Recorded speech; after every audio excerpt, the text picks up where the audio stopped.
20. Ultimate betrayal. She lied about everything. Best friends, husbands, psycho ex-boyfriends bearing gifts. Chocolate, shoes, lingerie. He wined her, dined her, then terrorized her with hidden video cameras. He secretly recorded the two of you having sex. Yes. And sent it to everyone. And that's just for starters. He appeared to have money, pretended to have money, and she went for it. She found crazy. Crazy, stupid love. She says she was going broke as an actor until her best friend made her an offer she couldn't refuse. She told me that she was the Samsung heiress. And she had a lot of luggage that needed carting around. What did you think was in the suitcase? I knew we weren't selling Girl Scout cookies. What your best friends won't tell you, we will. Keep in lying about everything, Miley. Beware your BFF. But first, our lead story tonight, the ultimate betrayal. A controlling husband who takes it all out on his wife. He had sliced her wedding dress and urinated across it. Then takes out a hit on her too. He's not gonna stop until he puts a bullet in your sister's head. Ultimate betrayal. Here now, David Muir and Elizabeth Vargas. Good evening. Tonight, a family in Colorado living in fear as they have for the past 24 months because of a nightmare they are still living through. They're speaking out only to 2020 about how their family unraveled with the ultimate betrayal. They have gone from pictures of a marriage to pictures of murder. But what took place between those two extremes for a man who came to believe that revenge was a word in his wedding vows? Right next to Honor and Obey. In Colorado, the storms can be brutal, but it's human fury that does the most lasting damage, the kind that leads to betrayal and even murder. Against that kind of storm, not even the most loving family can keep you safe. I wish I would have done more. I wish I would have said more. I wish I would have spoken up. It started with a young woman's dream of love. Amara Walter was 26 when she met Chris Wells. She had just become a flight attendant for United, and I think she was on the rebound, and he said all the right things to her that she had wanted to hear. Warm and upbeat, Amara took people at face value. Chris was 10 years older, a former weightlifter and Chippendales dancer. To Amara, he seemed romantic, confident, charming. She flew around the country, and the postcards flew between them. She wrote him, "I love you, baby, and I'm so excited about our busy and crazy new life that's ahead of us." It happened so fast. It was a very short courtship. They eloped and married in Niagara Falls. Eventually, they settled near Castle Rock between Denver and the Rockies. Things seemed great. Chris got a good job at a used car dealership financing loans. Amara was surrounded by family. Her sister Melissa and Melissa's husband were nearby. So was Chris's sister, Tammy, who lived in a neighboring town with her daughter Madison and her husband Bob. Amara and Tammy formed an instant bond. Wasn't like it was my in-law. She was my sister. They all gathered every other week for Sunday dinner at Amara's house, except for Chris. He was in the family portraits, but he was never really part of the family. Amara's brother-in-law, Ed, didn't like or trust Chris. He struck me as, a guy who thought a lot of himself. Very big ego. He seemed to like to control the situation, whether in conversation or just interaction with Amara. Even Chris's sister Tammy felt uncomfortable around him. Chris was always distant, always in another room working. When he was around us, it was always so intense, almost like he was on something. But on the surface, life was fine, and the birth of her daughter in 2006 brought Amara joy. Chris was devoted to their child, but with Amara, he became more critical and controlling. It got to the point where she felt like no matter what she did, it was never good enough. He always would leave sticky notes around the house, all over the cabinets. Do this, pick up this. Chris began acting strangely. He quit his job at the used car dealership. He said he was starting a new business and would disappear for hours, even days, on mysterious trips. I knew that there was something peculiar going on. He was constantly sniffing. He was constantly on edge. He was always saying that he was working, and it just didn't add up. Then Amara stumbled onto what Chris was really up to. It became clear that he was involved in crystal meth and had this double life that he was leading. It was the last straw for Amara. She was worried about her safety. She was worried about what he could do. You could sense he was very angry and that it was escalating to a completely different level. She separated from Chris and with her 6-year-old daughter found a new home with Chris's sister Tammy and her husband Bob. Bob and I were adamant about her coming to live with us. It wasn't an option to go home because we were worried about her safety. Everyone knew Chris would take it badly. Her sister Melissa had no idea how badly. He called and said, I just want to let you know that I packed up everything she has and I left it at the bottom of Tammy and Bob's driveway. Amara and Melissa drove home to find dozens of garbage bags in the driveway. All of a sudden, I heard her scream. She was standing there holding her wedding dress. He had sliced her wedding dress and urinated across it and wrote a profanity. In a violent rage, Chris had destroyed every single thing Amara owned. He even cut up her mascara. She was left with absolutely nothing. The destruction was like an 8 or 10 hour crystal meth rage. Amara called the police. She said, I'm scared. I think he's gonna kill me. And the police officer looked at me and he said, he's not gonna stop until he puts a bullet in your sister's head. And at that point, I knew what was gonna happen. Amara got a restraining order against Chris, but he ignored it, sending her abusive and threatening texts over and over again, sometimes 50 times in a single hour. He would start off by calling her all these awful names and just completely belittling her, and then next thing you know, the next text is, oh, I love you, baby, we can work on this. He was harassing her and would not leave her alone. She told me flat out, he's gonna kill me. And if he doesn't, he's gonna have someone kill me. Each time Chris violated the restraining order, Amara contacted the police. He would get arrested, he would go in with money, and he would bond out.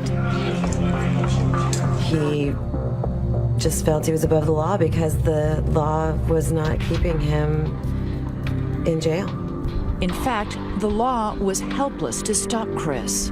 We were getting contacted from Amara saying, we're afraid Mr. Wells is going to come kill us.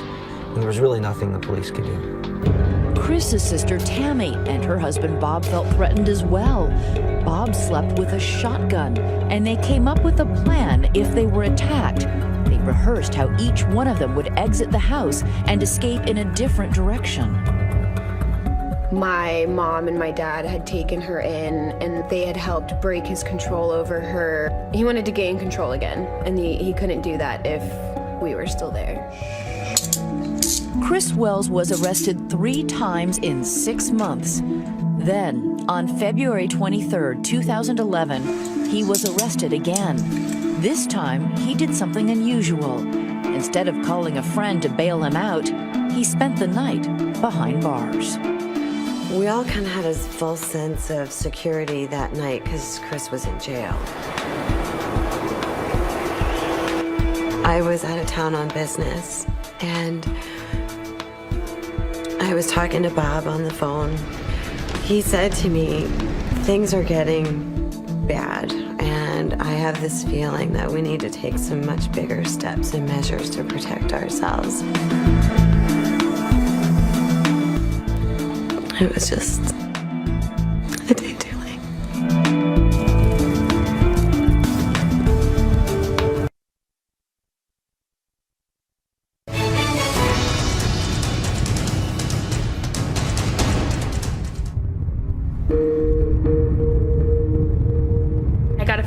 from a mutual friend, and she said, Tammy's house is all over the news. Police confirmed for us within the last hour that 2 people are dead this morning at a Douglas County home. Right then and there, I knew. I said he did it. He killed her. I knew immediately. I knew he had killed them. For months, Tammy and her husband Bob had been sheltering Amara Wells and living in fear that Tammy's brother Chris would attack them. And now, Amara and Bob had been brutally murdered. The police were sure it was Chris. There was only one problem. Chris was in jail. Obviously, that was going to be our first suspect. To learn that he was in jail stopped us cold. We told him that, there had been some deaths in his family. I want to know who did this, and I think you can help me. I don't have any idea. Why would I have any idea? Who would do this? Of course, I mean, there are some family members that'll point to me. He would start exaggerating being upset. No. Shaking his head and almost screaming and acting out. This can't be happening. This can't be true. But then the next second, he'd be calm. Should I have my attorney here? Is these going to be attorney kind of questions? It was an act. It was a complete and utter act. The police start where Chris used to work. You don't expect to find what detectives will ultimately discover. 4 used car salesmen moonlighting at murder. The first one they interview is Micah Woody, son of a well-known local pastor. Said or done anything that would suggest that he really disliked his wife? Yeah, he would say, I hate her and that bitch, she's keeping my kid from me. What about something like, I'm going to have that bitch killed, or... No, he's never said that to me, actually. At the crime scene, the police are looking at the evidence, and it speaks volumes to them. It was very obvious that there had been a very large fight. Somebody had been pushed or shoved through, part of the drywall. Returning to the car lot, the police notice that one of the salesmen, 26-year-old Josiah Scher, has cuts and bruises on his face. He's the father of several children and working on commission. We knew that he had been in the military, clean cut, well-mannered, very likable person. They arrest him the next day. Josiah, sir. Hey, Roger made some. The police don't have enough to make the charges stick, but they're not telling that to Josiah. So I'm already arrested for murder. Oh, yeah. So, Done deal. can I ask you how? How what? How me so quick? You can ask, but I'm not going to tell you. It turns out Chris Wells was willing to pay to have his wife and his sister killed. He asked Micah Woody, his co-worker, to set it up. All Micah had to do was look across the used car lot to find Josiah. You wouldn't think a used car dealership would be so full of human evil. Or maybe you would. What did Micah exactly tell you?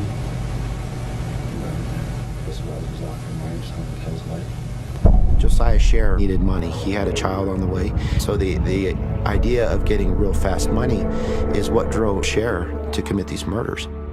Josiah got a friend to help him, and on a cold January night, the 2 men drove to Tammy's house. They parked outside and got high on cocaine and speed to get up their nerve. Josiah sneaked inside and looked for his targets: Chris's wife, Amara, Chris's sister, Tammy, and Tammy's husband, Bob. The price for each one of those human lives, $5,000. He'd been told the most important thing was to kill Amara. He went to her bedroom first. She ran towards the stairs, and he shot her in the back. Josiah heard a noise. That noise would have been Mr. Bob Rafferty. There was a huge fight. There were pieces of teeth laying around on the floor, indicating just a huge struggle. Bob had a shotgun, but he missed. He kept fighting until Josiah shot him. Watching it all was Amara's 6-year-old daughter. Later, Tammy thought that Bob fought on to save the child. One of the most beautiful things that we heard shortly after was from the sheriff, who said Bob was an incredible hero that night, that he fought with everything he had. It was Bob's struggle that allowed Amara's daughter to get away from the killer. She was terrified, but she remembered the escape drills the family had practiced. Her presence of mind saved her life that night. I have never seen a child go through such trauma and be so strong. That little girl is absolutely nothing more than amazing. In the end, Chris's wife and brother-in-law lay dead. His sister was spared only because she was out of town. How much money were you supposed to get? $13,000. What happened with that? The wife was out of town. Oh, so to kill the other female there, it would have been an extra $5. To spare Amara's daughter the trauma of testifying in court, the family decided to let Chris plead guilty and avoid the death penalty. In return, Chris had one condition. He wanted to tape a message to his daughter in a bizarre videotape. Hi, it's Daddy. I'm filming this from jail. I can't tell you. Put together a very short, cold videotape, basically, that he wouldn't be able to see her anymore, and that, oddly enough, that, you know, she should be a good girl and stay out of trouble and not do bad things. Be respectful to all adults and try never to be mean to other kids. Always be a good girl. He never apologized. It was as if he really doesn't even think he did anything wrong. No emotion. None. He's without a soul. You know, you look at what he was able to do. He knew his daughter was in the house. He knew that war was going to be raged in that house, and she was there. Chris got life in prison without parole, along with his co-worker at the used car lot, Josiah Scher. But even from behind bars, Chris Wells is a threat. Tammy says she's discovered that her brother's receiving money every month in prison, money she believes he earned from his drug dealing. Christopher Wells is still dangerous.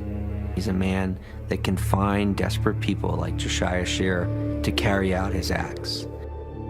Amara Wells tried to escape Chris's control, and Bob helped her do it. Now they're both dead. Tammy defied her brother too. Today, she lives in fear. I know what Chris does when he has access to money. His job isn't done. I think he wants to come after me because I wasn't home that night. I think it is possible that Chris Wells may try to have somebody else threaten, scare, or maybe even harm, his family. I think Chris Wells is the type of person who won't stop. For more on this story, you can go to our website at abcnews.com/2020. We'll be right back. Next, the psycho boyfriend you can't break up with. From flowers and candy to tracking devices and hidden cameras. So he knew where you were at every moment. His plan for revenge? He canceled my water, he canceled my heat, he canceled my electricity. And then it got even worse. Coming up.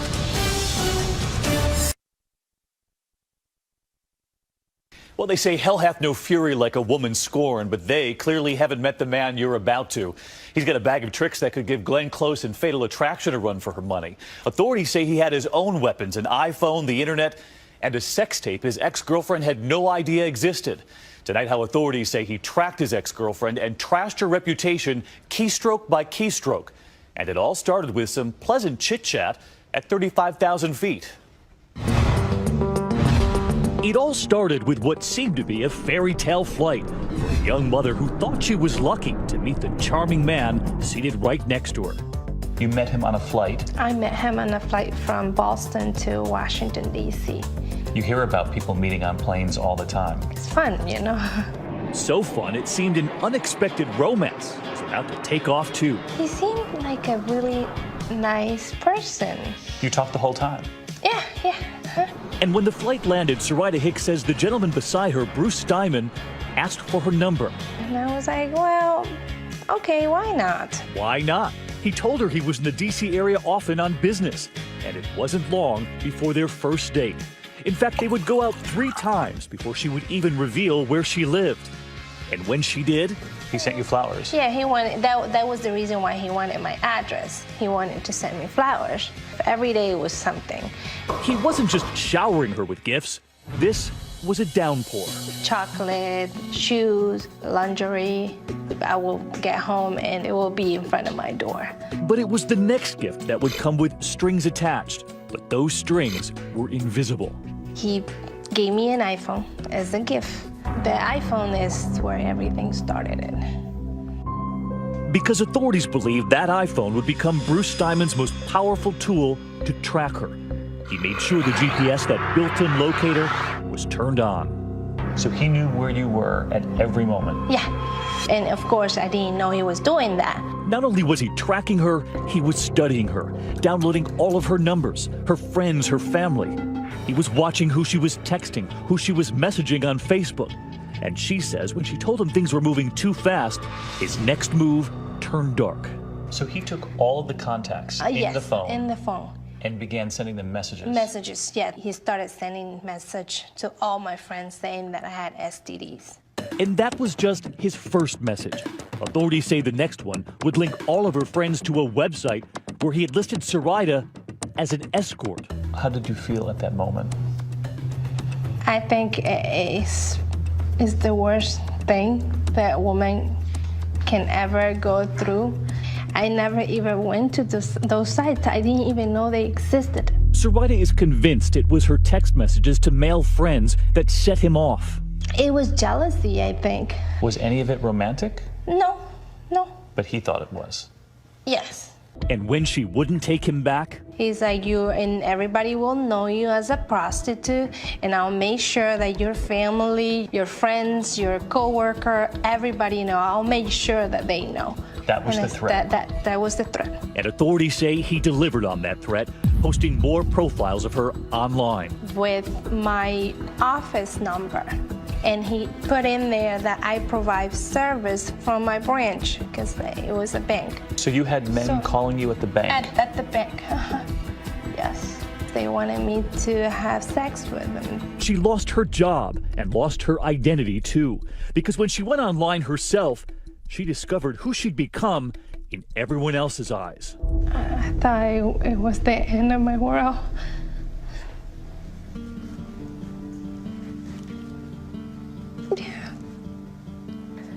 I thought that everything I worked for was gone. Authorities say he would find other ways to terrorize her too. Cancel my water, he canceled my heat, he canceled my electricity. Why was he doing this? He wanted me to call him and say, help me. Instead, she was pleading help me to police. Just as authorities say Bruce Diamond was about to deliver his biggest blow yet, posting a sex tape she had no idea even existed. He secretly recorded the two of you having sex? Yes, and I don't even know how he took that video. I was like, how dirty can you be? You're sending this to my family, to my daughter, to my kids, to my kids' friends. I couldn't believe it, but I was living it. And her daughter was about to be living it too, because authorities say not only was Sarita's name and number listed, he would soon list her daughter's name too. At that moment, I wanted to kill him. At all hours of the day and night, strangers now showing up at their front door. Your daughter would be home Yeah. when these men would show up at the house? Yes, soliciting sex, correct. My mom didn't want me to know. Sarita's teenage daughter Pam was about to learn what her mother had been trying to protect her from. While getting ready for school in the morning, men, perfect strangers, showing up. It's like 7-something or 6, and I'm getting ready, and I'm like, Mom, someone's knocking at the door. And my mom's like, do not ever answer the door anymore. I don't want you looking through the hole or anything. And just like her mother, Pam's list of friends not be safe either. He started texting your friends, pretending he was your mother. Yes, he did. That's what he did. And everyone at school started to hear. Yeah, everyone thought my mom was a porn star. I think that was the tipping point. Arlington County Detective Angela Comer was the lead investigator. That's when we knew he was willing to go to great lengths to continue to terrorize his family.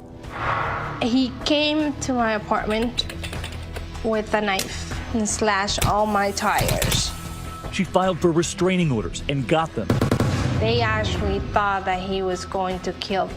We were convinced she was in danger, that he just wouldn't stop. And one evening this past November, just after nightfall, authorities say instead of flying to D.C., Bruce Diamond drove this time, all the way from his small-town New Hampshire home to Saraida's apartment.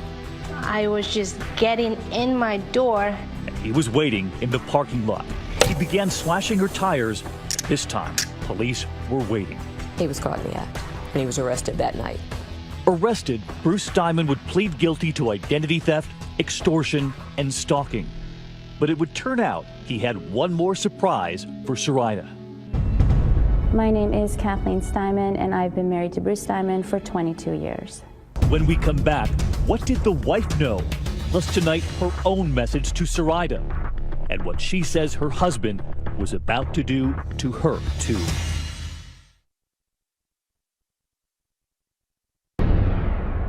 Bruce Diamond is now serving a 7-year sentence after police say he terrorized Saraida, posting fake profiles of her on escort websites, and worse, posting a sex tape of the two of them. To this day, she says she has no idea how he recorded them. She never saw a tiny camera in the room or a phone propped up in the corner to capture them. I have no idea he have ever taken this.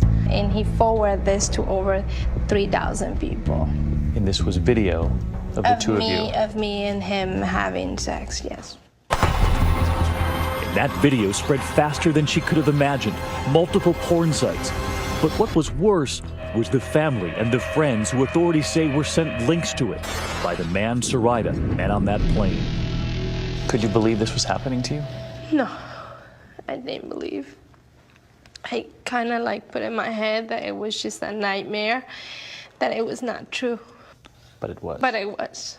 And there was that one last surprise for Saraida. Apparently he was married. Have you met the wife? No. Nor had we until just this week when 2020 sat down with Bruce Diamond's wife of 22 years, Mrs. Kathleen Steinman. He had been weaving quite a web of lies and deceit with me for many, many months. That was the betrayal and was the thing that hurt the most. She and her husband have a 13-year-old son. She's a school librarian, now a single mom, raising that son all alone back in their idyllic small New Hampshire town.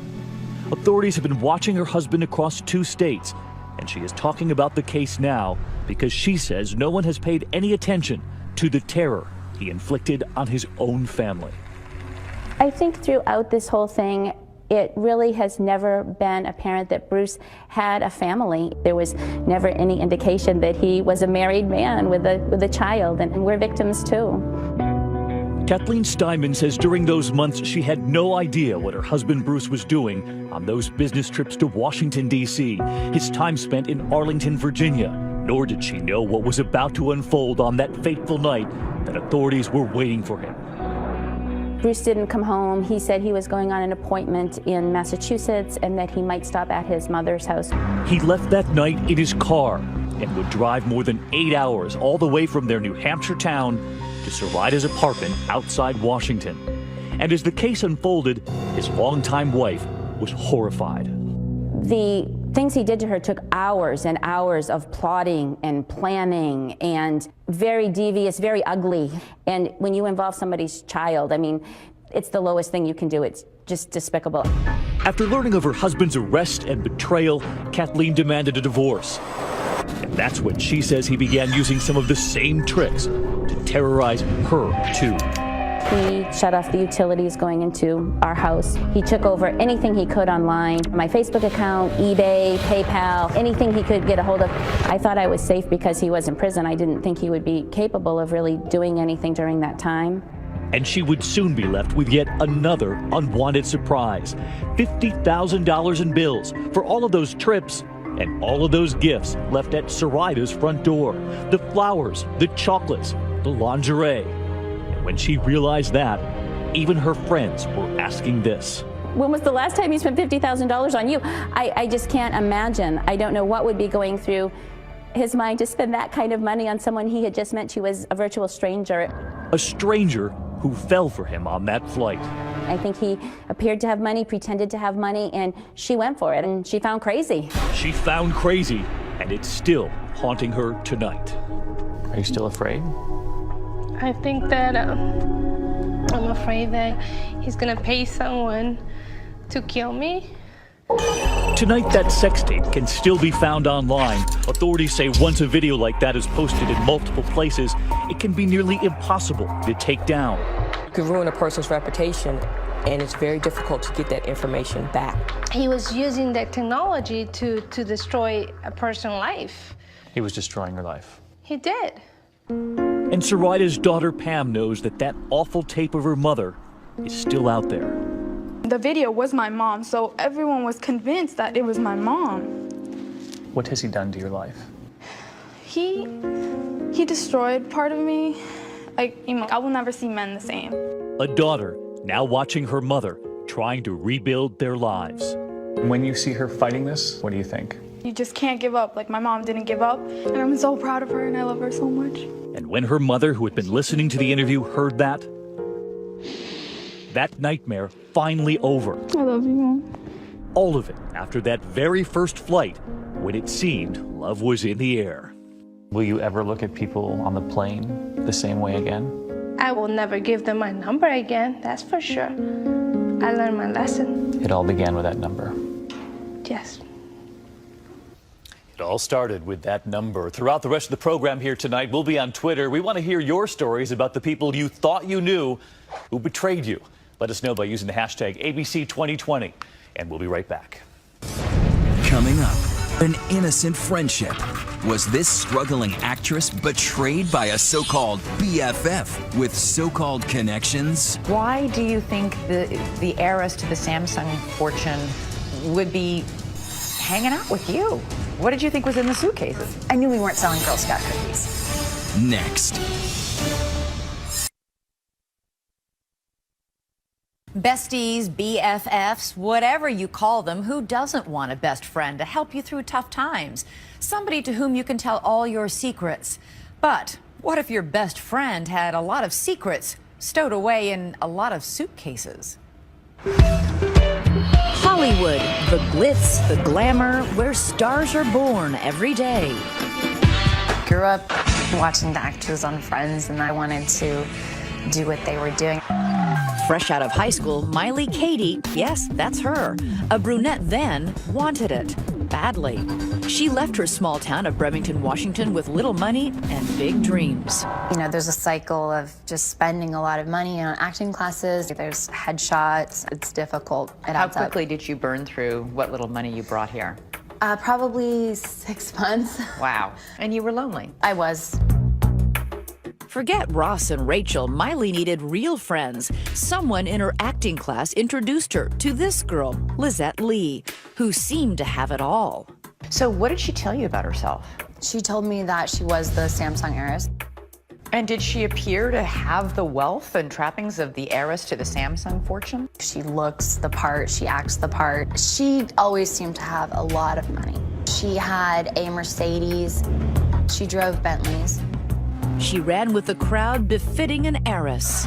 She said that she went to school with Paris Hilton and Kim Kardashian, and she said that she dated Leonardo DiCaprio and Channing Tatum. She's got good taste. And that's not all. She was an Asian pop star.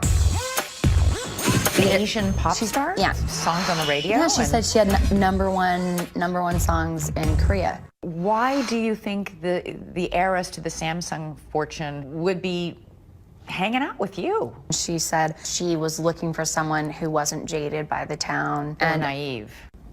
Yeah.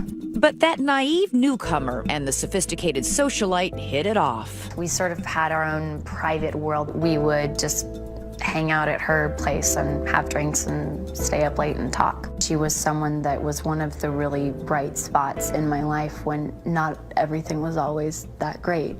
Miley did land some parts, bit parts. Hey, what's the weeps about, dollface? My life is a wreck. Including this under-the-table classy cameo. But she was far from making it and was barely scraping by when she says Lizette came to her with a job offer. She said, I want to hire you as my executive personal assistant. She just said, I'll pay you in cash and you'll be working for your best friend, and congratulations, you pretty much just won the lottery. That jackpot job? Fly with Lizette on fancy private jets, moving heavy suitcases from Los Angeles to a seedy hotel room in Columbus, Ohio. But what was in the suitcases? And why Columbus, Ohio? Miley didn't ask. She says that was part of the deal. No questions.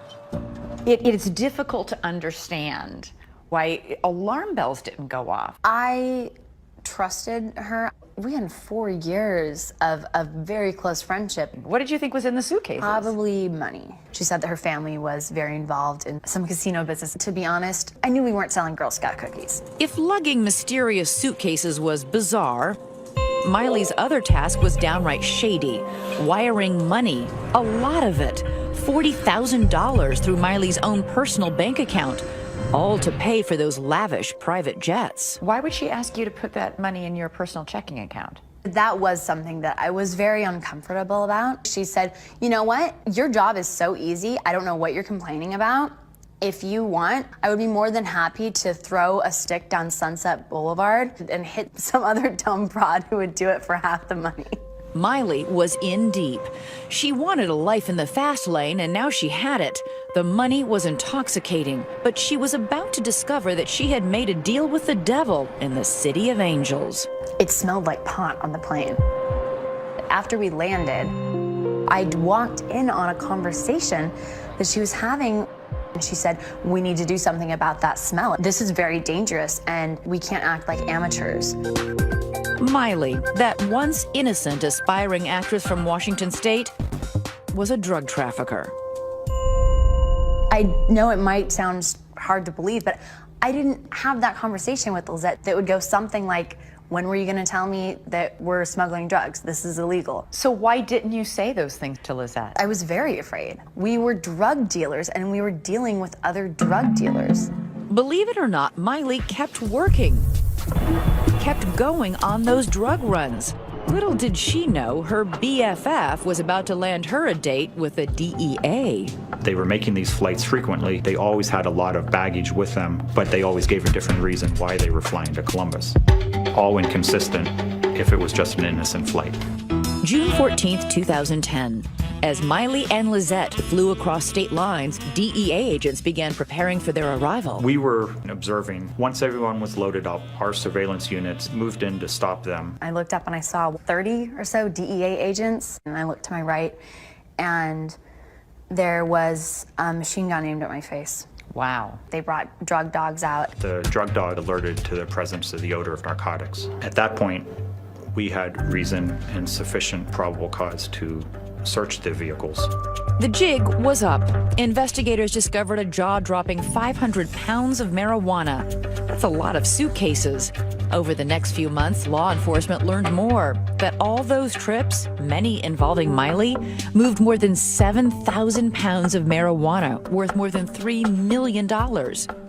And Miley says she finally realized her faux friend had also been playing a role the whole time. That is when things started to unravel. She's been lying about everything. A lot of things. Lizette's age, her relationships with stars, her private school background, that pop star career. Miley says so much of what Lizette told her over the last 5 years were lies. As for that Samsung connection, the company denies any relation to Lizette Lee. Did you feel gullible? I felt like an idiot. I mean, I was completely duped. She lied about everything.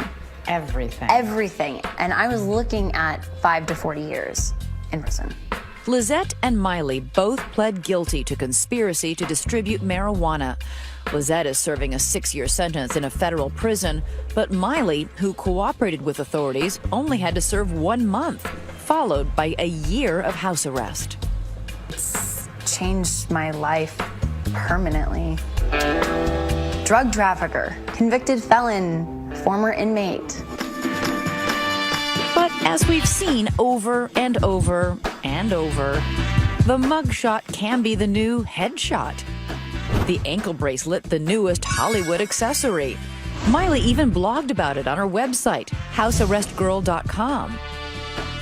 And now it's being turned into a book, and Paramount Pictures is making it into a movie. Maybe Miley isn't so naive after all. That's our program for tonight. Thanks so much for watching, and be sure to stay tuned for Nightline tonight at 12:35. Happy Easter, everyone. I'm Elizabeth Vargas. And I'm David Muir. I'll see you here this weekend for World News, and from all of us here at ABC News in 2020, have a good evening.